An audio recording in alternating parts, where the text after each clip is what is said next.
back to Melanin and Mangoes. Today we are talking about our top 5 red flags across relationships, friendships, all the ships you can think of. So let's hop right into it. The first red flag I have is people that are not self-aware, or they do not take ownership of their actions or their behaviors. People who are not self-aware can possibly put themselves and yourselves in danger because they're not conscious of their actions, the consequences of their actions, or how their actions may make other people feel. They just move through life just winging it. And I'm not saying that they don't care. They probably do care, but because they're not self-aware, they don't realize the impact that they have on other people. Sometimes this may lead to them being manipulative. For example, when you have to bring up an issue that you have with someone who's not self-aware, they're gonna be like, oh my god, me? No, I would never do anything like that. I can't believe you think I would do that, or I can't believe you think those are my intentions. That's not it. Meanwhile, the whole time, the proof is in the pudding. It's in their actions. It's the way that they behave. It's in the way that they treat you and they treat other people. I'm not saying this is them being intentionally manipulative, but because they're not aware of their actions, it kind of leads into that. People who are not self-aware, stay away from them. My number 1 is control and territorialness. It's a red flag because you're basically stuck in a sense. They feel like you belong to them. Now, I know people say like this is my person, but when you're controlling and territorial, it becomes dangerous and psychopathic in a way. Like, oh, you can't go here, I need to know where you're at. You can't be around no boys, you can't hang out with no girls, like things like that. It's just like, chill the fuck out, you know? That's dangerous. So that's one red flag. My second red flag is people who run away from emotions or don't know how to handle conflict well. This is kind of a slippery slope, and I understand why people run away from their emotions, because they don't want to feel the negative emotions. They don't want to feel pain. They don't want to be vulnerable and put themselves out there to risk getting hurt by other people. But people who run away from their emotions, it's like, girl, you're human. All humans do is feel. We have emotions for a reason. We feel things for a reason. And we have to work through these feelings in order for us to be a bit happier, or for us to have a peace of mind. Even if what we're going through is terrible and we want to avoid pain as much as possible, we kind of got to work through the pain in order to get through the pain. And another thing that's really common with people who run away from their emotions is that they don't work through their trauma, which is a huge red flag, because you're just going through the same cycle of being hurt over and over and over again. You're putting yourself in that same cycle, and you have to feel your emotions, or at least recognize your emotions, to break that cycle. And people who run away from their emotions are not the best people to confide in emotionally, or they're not the most emotionally supportive people. They don't know how to handle their own emotions, so what makes you think they're gonna know how to handle yours? I also stay away from them. My second one is how they treat their family. For me specifically, because I like guys, you know, how he speaks to his mother, how he speaks to his sister, his grandma, how he addresses women altogether. Men who refer to like all women as bitches, it's just like,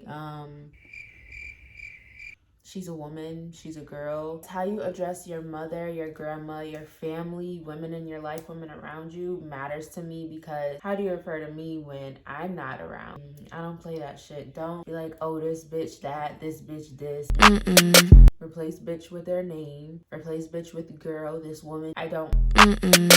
Other red flag is people that are passive to the point of neglecting their own desires, their own needs, also known as people pleasers or people who are insecure. If you're passive to the point of neglecting your own needs, this is a major problem, because you're not putting yourself first and you're not making yourself a priority. When you constantly put yourself out there and when you're constantly giving, there's no guarantee that you're gonna get that reciprocity. And so what happens is you start to feel resentment towards the people that you supposedly care about, because you're sacrificing your own needs, your own desires to please them. But what about you? What makes you happy? What are you doing to make sure that you are okay? With people that are really, really passive, that are fine with everything, I constantly try to remind them, make yourself a priority. My favorite saying is, you can't pour into someone else's cup if your own cup is empty.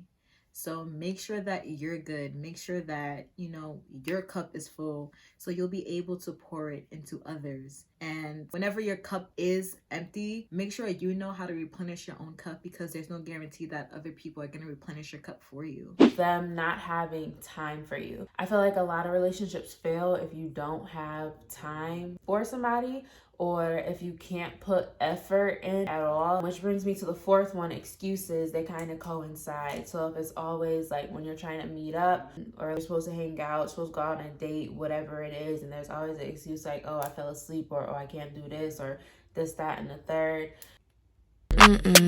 They gotta go. Cut them off. If you don't have time for me, then I don't matter to you. And that's for relationships, friendships, family, all that. If I'm your friend, I expect to have some type of communication level with you, depending how close we are. If I like you a lot, if you're a best friend to me, or if I've gotten close to you, being personal with you, that means you mean something to me. So I hope I mean the same to you.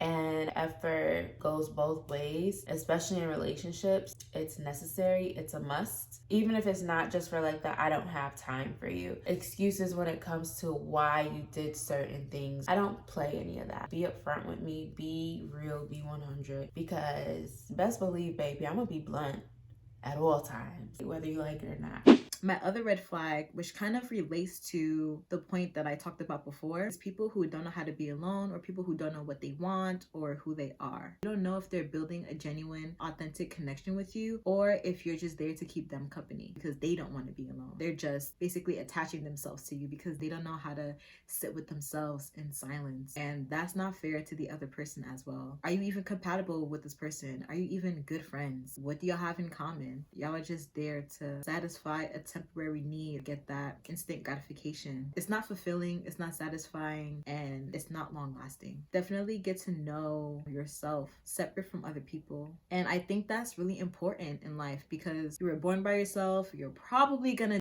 by yourself, so you have to get comfortable with yourself. You gotta know yourself. You gotta know what you like. You gotta know what ticks you off, what makes you happy, how to entertain yourself, how to keep yourself busy, because you're not always gonna have other people around you. And once you do that, you in turn be a better person for other people, because you're satisfied with yourself. You don't necessarily need someone, because who knows, you may not always have somebody. So yeah. My last red flag is people who center men in everything, or people who always seek external validation or validation from men. I stay away from, especially non-men, from anybody who always centers men in everything. That's all they want to talk about. If they have a boyfriend, all they talk about is their boyfriend, or they move in a way where they want to seek validation from men. And it's like, babes, there's more to life than just that. There's more to life than just finding a husband or this guy friend that you have. There's more to life. Like, who are you? Can we talk about your interests? What did you do today? What did you do that made you happy? What do you want to do in life? And people who center men in everything, what sometimes happens is because they want that validation so much, they can throw you under the bus just to make themselves feel better or appear better in front of other men. That in itself is disingenuous and it's inauthentic, and it's not fair at all. Honestly, anybody who seeks external validation, period, you should be able to validate yourself. You may not always get that attention from other people, and not all attention is good attention. Those are my red flags. If you want to know more, you know what to do. Obviously, comment, like, share, subscribe, all that good stuff. Let me know if you agree, if you disagree. Let me know what your top 5 red flags are in the comments down below. And that is everything.